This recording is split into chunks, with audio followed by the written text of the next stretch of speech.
Assalamualaikum warahmatullahi wabarakatuh. Perkenalkan, nama saya Husnul Khatimah.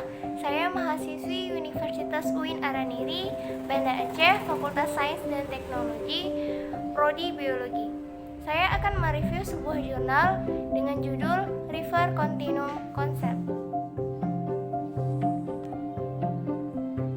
Jadi, River Continuum Concept merupakan sebuah pendekatan yang menggambarkan perubahan yang terjadi pada sungai.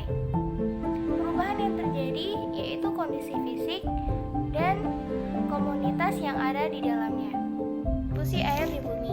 Dari 100% air di seluruh dunia, 97% air merupakan air laut yang mengandung garam, dan 3% air yang ada di bumi merupakan air tawar.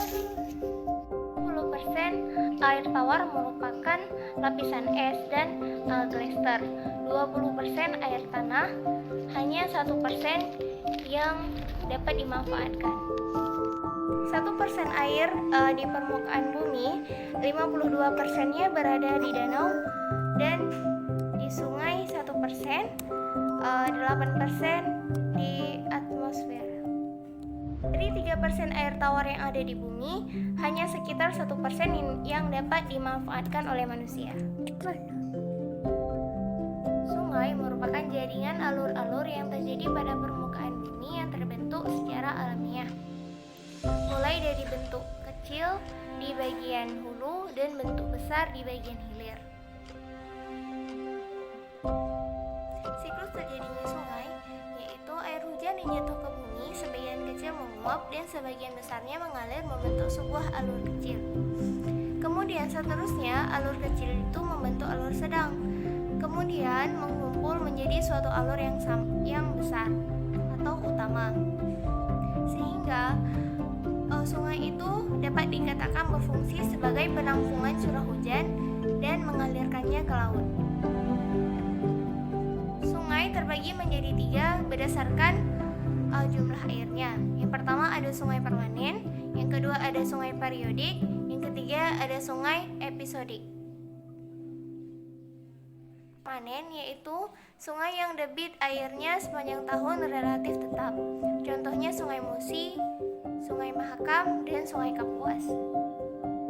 Yang kedua, sungai periodik. Sungai periodik yaitu sungai yang debit airnya banyak pada musim hujan dan debit airnya sedikit pada musim kemarau. Contohnya Sungai Begawan Solo, Sungai Berantas, dan Sungai Progo. Yang ketiga yaitu sungai episodik. Sungai episodik yaitu sungai yang mengalir pada musim penghujan dan kering pada musim kemarau. Contohnya Sungai Kalada dan Sungai Matahari. Kelompok tropik organisme pada komunitas sungai yaitu ada autotrophs, mikroorganisme, grazer, kolektor, dan predator.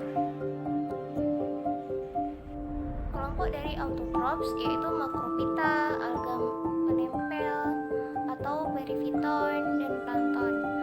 Kelompok dari mikroorganisme yaitu bakteri dan fungi. Grazer merupakan kelompok hewan pemakan partikel besar dari tumbuhan atau hewan herbivora dalam sungai.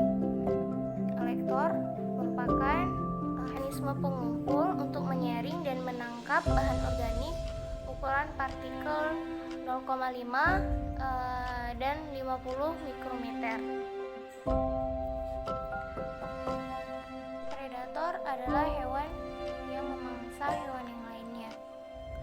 Sungai sangat dipengaruhi oleh material dari luar sistem, terutama material organik yang dikonsumsi oleh makroinvertebrata.